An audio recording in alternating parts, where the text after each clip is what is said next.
আমার সকল প্রিয় দাদারা দিদিভাইরা কেমন আছো? আশা করছি সকলেই ভালো আছো। আমিও ভালো আছি। আবার একটা নতুন ভিডিও নিয়ে তোমাদের সঙ্গে হাজির করলাম। তো ভিডিওটা কেমন হইছে অবশ্যই কিন্তু কমেন্ট বক্সে কিন্তু জানাবে। আর পুরো ভিডিওটা দেখো, অবশ্যই ভালো লাগবে। এদিকে দেখো, আমি তো স্নান করতে গিয়েছিলাম আর মা হচ্ছে তার আগেই বাবুকে স্নান করিয়ে দিয়েছে। আর এদিকে দেখো, মা আমাকে রেখে দিয়ে কোথায় চলে যাচ্ছে। আজকে পড়েছে নিমন্ত্রণ বাড়ি, তার জন্য মা চলে যাচ্ছে। রেডি হয়েই প্রথমে মা হচ্ছে ওদিকে স্নান টান করে বাবুকে তো প্রথমে রেডি করে দিয়েছে। ও তো আমার কাছেই থাকবে, তার জন্য আর ওকে অত সেরকম কিছু রেডি করে নিয়েছি, টুকটুক পরানো সেই সময় রেডি করিয়েছে। এদিকে আমি স্নান টান করে এসে দেখি মা রেডি হয়ে চলে যাচ্ছে ওইদিকে। আর আজকে হচ্ছে গোপালের পুজো, তার জন্য মা হচ্ছে নিমন্ত্রণ পড়েছে, ওই জন্য খেতে চলে যাচ্ছে তাদের বাড়িতে।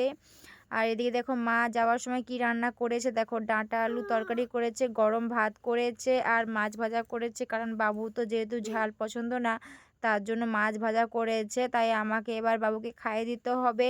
এদিকে দেখো, বাবু তো ফোন দেখছে, এখন কি করবে, দিদান চলে গেছে, মন খারাপ। তো ভিডিওটা কেমন লাগলো অবশ্যই কিন্তু তোমরা সবাই জানাবে।